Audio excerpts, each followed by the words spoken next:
La prueba de póker o de póker, lo que tenemos que hacer es básicamente contar los números como si estuviéramos jugando póker. Tenemos, por ejemplo, que contar cuántos números hay diferentes, como si cada número representara una carta, y marcar cuántos números hay diferentes, si hay un par, hay dos pares, una tercia o póker. Lo que tenemos que hacer es, en este caso, bueno, podemos hacerlo manualmente. Por ejemplo, yo aquí veo que tengo un par porque tengo dos números 3, ¿sí? Entonces tendría un par, lo tengo que estar catalogando de esta forma, un par. En este caso tengo otro par y los demás son diferentes, un par, y así sucesivamente. Ahora, esa sería la forma fácil. Ya después nada más los ordeno para ver cuántos pares son, cuántos salieron de un par, cuántos de dos pares, cuántas tercias y cuántos póker y cuántos de todos diferente. Lo que puedo hacer aquí yo es, en lugar de hacer esto de proceso manual, que no es la idea, es automatizarlo. Primero voy a contar cuántos ceros hay, cuántos unos, y así sucesivamente hasta el número 9, que son los 9 números que pueden, bueno, los 10 números contando el 0 que pueden salir. Esa es la idea. ¿Para qué? Para dejar pues esta hoja para los valores independientemente de los valores que salgan aquí, que se haga en automático. Para ello, lo que tendría que hacer es primero utilizar la fórmula de sustituir. Quiero sustituir ¿en dónde? En por ejemplo, sí, el texto. ¿Qué quiero sustituir? Ok, quiero ver cuántos ceros hay, donde lo tengo. Ahorita vamos a ver por qué. ¿Cuántos ceros hay? Ceros. ¿Cuántos ceros hay? Y posteriormente decirle que lo voy a sustituir por un valor vacío, ¿sí? ¿Qué es lo que hace esto? Bueno, si se fijan, me está tomando únicamente los ceros, los 3 y eliminando los ceros. Esto tiene una función que, bueno, se supone que si yo obtengo cuántos números me quedaron, voy a saber cuántos números se eliminaron, es decir, cuántos ceros había. Por ejemplo, si yo le pongo aquí la palabra largo y esta fórmula la encierro entre paréntesis para saber el largo de esto, me dice que quedaron 4 números. Es decir, bueno, tengo aquí que tomar en cuenta que antes del punto decimal hay un 0, entonces tendría 1, 2, 3, 4, 5 dígitos. Me está diciendo que quedaron 4, ¿sí? Realmente no, realmente me quedan 3. ¿Por qué? Porque este 0 no cuenta. Entonces voy a utilizar la fórmula largo, ¿sí? Para tomar el total de elementos que hay aquí, contando el punto decimal también, perdón, por eso nos da ese resultado, menos lo que salga de sustituir eso. Es decir, si se fijan, me está diciendo que aquí hubo 2 números, ¿sí? También se cuenta punto decimal porque son para cadenas de texto esto. Entonces me está diciendo que hay 2 números. En este caso, ¿qué es lo que voy a hacer? Bueno, hay 2 ceros. ¿Por qué? Porque como son números entre 0 y 1, pues tenemos un 0 al inicio. Para esta fórmula y solo para esta, voy a restarle 1 para que me dé el número exacto de ceros. Y aquí me está diciendo, bueno, que hay solamente un número 0, ¿sí? Voy a arrastrar la fórmula hasta abajo. Ahora voy a anclar, en este caso de forma manual, no voy a presionar F4. Voy a anclar el número 2, que es, la A, que es lo que no quiero que se mueva, ¿sí? Es decir, el número 2, 3, 4, 5 va a ir cambiando, pero la A no va a cambiar. ¿Por qué? Porque voy a arrastrar mi fórmula hacia la derecha. De igual manera lo hago aquí. Y bueno, ya tengo mi fórmula. Voy a volver a actualizar de aquí hacia abajo. Y ahora hacia la derecha. Simplemente, ¿qué hago? Bueno, como en este caso estábamos restando 1, aquí vamos a cambiarlo por 1. Y como en este caso estábamos restando 1, por eso me marca que es 0. Encontró 1 menos 1 da 0. Entonces vamos a quitarle esto. ¿Y por qué? Porque recuerden que en la casilla anterior estábamos quitando el 0 precisamente por el 0 que hay antes del decimal. y listo, tenemos que se ha encontrado un 1. Posteriormente hago lo mismo para el 2, para el 3 y así sucesivamente. Perdón, déjenme corregir esto. Ahora sí. ¿Sí? Si se fijan me está dando cuántos números 1 hay, pues hay 1. ¿Cuántos números 0? 1. Entonces, ¿esto para qué me sirve? Bueno, para poder clasificar cuántos pares, cuántas tercias, si hay pócar y si todos son diferentes de una manera más fácil. En cuanto a... es un poquito más tedioso. ¿Por qué? Porque hay que programar todo, pero queda automatizado para cualquier conjunto de números que nosotros utilicemos. Simplemente adaptamos la fórmula. En el caso del 3, bueno, hago lo mismo para el 3, para el 4 hasta el 9, ¿sí? Y voy sustituyendo, perdón, para el 4, para el 5 y bueno, vamos haciéndolo para todos. 6, 7. Parece difícil, pero pues te ahorras un buen de trabajo. Ya al momento de que te cambien los números, si lo haces de forma manual, tendrías tú que hacerlo, volver a contar de uno por uno. Pues no es la idea. Para eso tenemos básicamente la programación de Excel. Aquí me voy de uno por uno, nada más por gusto.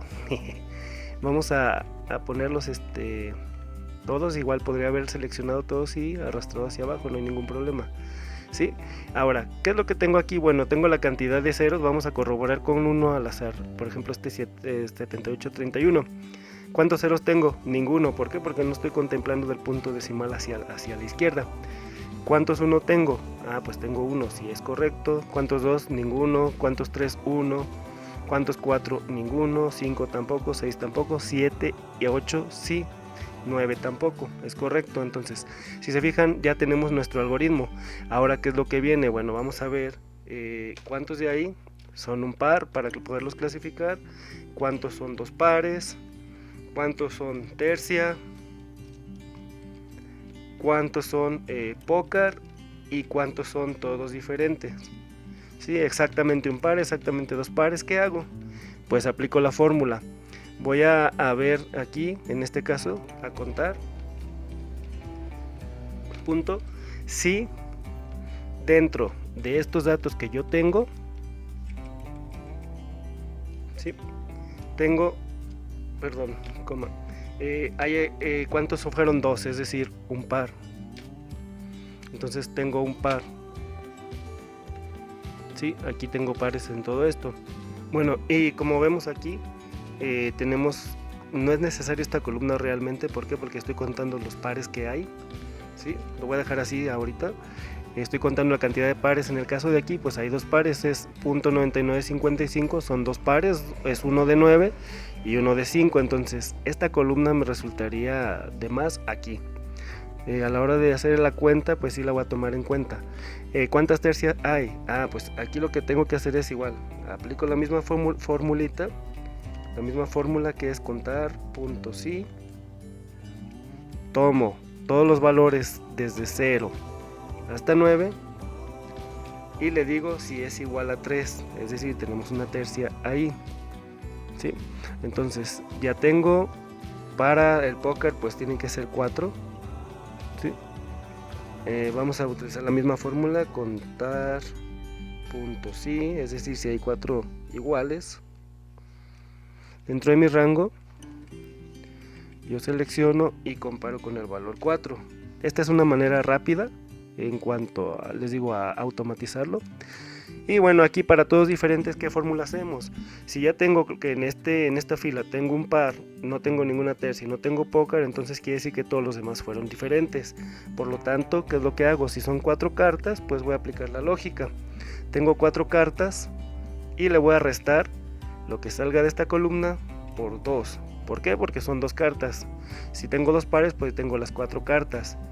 Menos, en el caso de que no haya sido esa, pues multiplico este número de la tercia por 3, porque son 3 cartas. Menos el pócar por 4. ¿Sí? Y así obtengo cuántos números diferentes hay. Sí, en este caso, bueno, son diferentes, perdón, no todos diferentes. Aquí una fe de ratas, de erratas. Y correcto, tengo dos números diferentes. En el caso de lo que a mí me interesa contar es solamente cuando todos sean diferentes, es decir, tengo 4.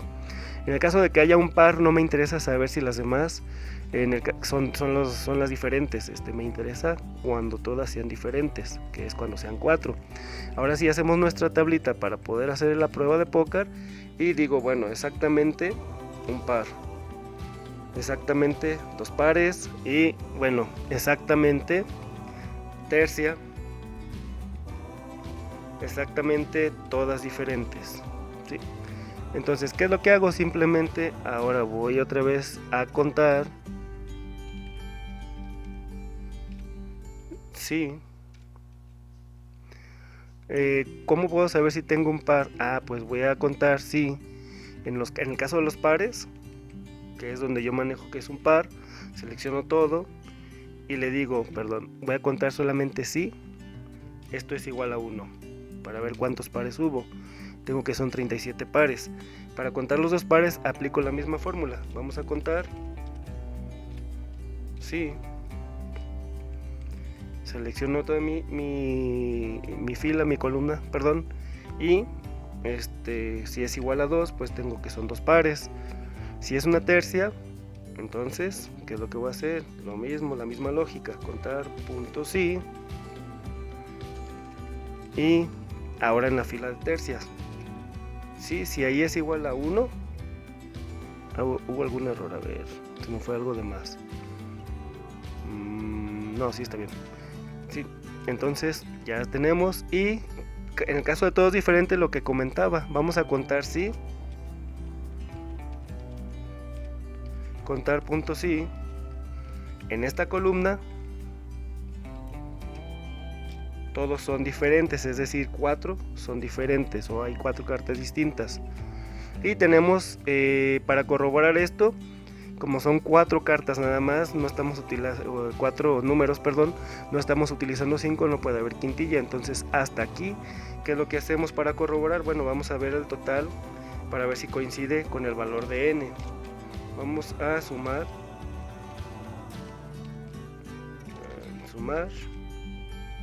Solamente esto, si me tiene que dar el total de la muestra, que son 100 números. Aquí hubo un detalle, a ver, sumar. Le puse suma, perdón. Ya está. Son 100 números, que es el tamaño de la muestra. Ahora lo que viene es hacer mi tablita en base a esta información, por lo que ya puedo ocultar esto de aquí. ¿Sí? Imagínense que, les digo, esto es un poquito más engorroso. ¿Por qué? Porque estamos haciendo todo el proceso. Pero se está automatizando, le inviertes un poco más de tiempo al principio, pero queda todo en automático. Entonces, lo que voy a hacer es manejar de esta manera, oculto, y a partir de aquí, bueno, tomo esto para realizar mi tabla de frecuencia. ¿Qué es lo que se hace? Igual, tomamos la frecuencia esperada, la frecuencia observada, comparamos contra la frecuencia esperada y aplicamos la prueba de chi cuadrada. Vamos a, como en chi cuadrada, ¿qué es lo que hacemos entonces? Vamos a ver, por ejemplo, aquí ya está catalogado, un par, todos 2 pares, todos tercia y todos diferentes. ¿Qué es lo que hacemos? Voy a aumentar uno o los muevo de lugar o aumento una fila. Entonces vamos a llevárnoslo hacia otro lado. Ya corroboramos que sí, en efecto son esos. Pego y pegamos los valores. En este caso no va a ser como fórmula, simplemente son valores de texto. Quiero los valores solamente, sí. Y ya los tenemos. A partir de aquí yo quiero saber, esta es la frecuencia obtenida, esta es la frecuencia obtenida para calcular, otra vez, se me va, ahora sí, para calcular la frecuencia esperada yo tengo que usar la probabilidad de que salgan, que en este caso porque se maneja en la prueba de póker, que viene, bueno, en este caso en la tablita de su libro. O bueno, los voy a poner aquí por un lado, permítanme. Ahora sí, ya con las probabilidades que maneja el libro, que por ejemplo la probabilidad de que aparezca un par es de 0.43, el 43%, la probabilidad de que aparezcan 2 pares, una tercia, todas diferentes, y póker en el caso de estas 4 cartas. Ya tenemos la frecuencia observada, entonces calculamos la frecuencia esperada. ¿Cómo se calcula esto? Bueno, multiplicando la probabilidad de que aparezca en este caso un par por el número de elementos o el tamaño de mi muestra, y en este caso le voy a poner ancla para no mover cuando arrastre la fórmula. Simplemente arrastro hacia abajo y bueno, volvemos a aplicar la formulita para que se utilizó para chi cuadrada, que es la de frecuencia esperada menos frecuencia obtenida, todo esto al cuadrado pero entre la frecuencia esperada. Nada más permítanme, pongo esto de aquí y vamos a ponerlo como un superíndice, listo. Ahora, aplicando esta formulita, ¿qué es lo que hago? Bueno, voy a calcular la frecuencia esperada, es decir, esto menos esto, pero todo esto al cuadrado, entonces vamos a ponerlo al revés, que es potencia de la frecuencia esperada menos la frecuencia obtenida, y lo que me interesa es la segunda potencia dividido esto entre la frecuencia esperada, y esto sería lo que me da. Perdón, le di doble clic. Ok, solamente arrastro hasta aquí para que no tome hasta el 101. Y bueno, sacamos el estadístico de chi cuadrada. Perdón, aquí está. Y para el estadístico de chi cuadrada, bueno, lo que hacemos es, podemos utilizar la inversa de chi cuadrada. Si utilizamos el margen de aceptación del 95%, utilizamos la fórmula de arriba. Si vamos a utilizar el error, pues vamos a utilizar chi cuadrada con la derecha. En este caso, bueno, me interesa que sea esta probabilidad con m grados de libertad. Son 1, 2, 3, 4, 5, menos 1, sería m menos 1, 4 grados de libertad. Y el estadístico me da este valor. Ahora, para poder saber si estos números se aceptan, si hay independencia en estos números o no, simplemente realizo la suma de aquí. Voy a poner la tablita en un formato mucho más presentable. Y listo. Y simplemente hago la suma de aquí. De aquí hacia abajo. Y bueno, el valor que me da es el 1.98. Para ver si los números se aceptan o se rechazan, este número tiene que ser menor que este, de lo contrario se van a rechazar. Y simplemente programamos igual que en la prueba de chi cuadrada. Si el valor que yo tengo aquí es menor que el valor que tengo aquí, se cumple la hipótesis nula, es decir, si hay independencia en los números y los números por lo tanto se aceptan. De lo contrario, bueno, pues se cumpliría la hipótesis alternativa y por lo tanto se rechazaría este conjunto de números, no lo podríamos utilizar en nuestra simulación.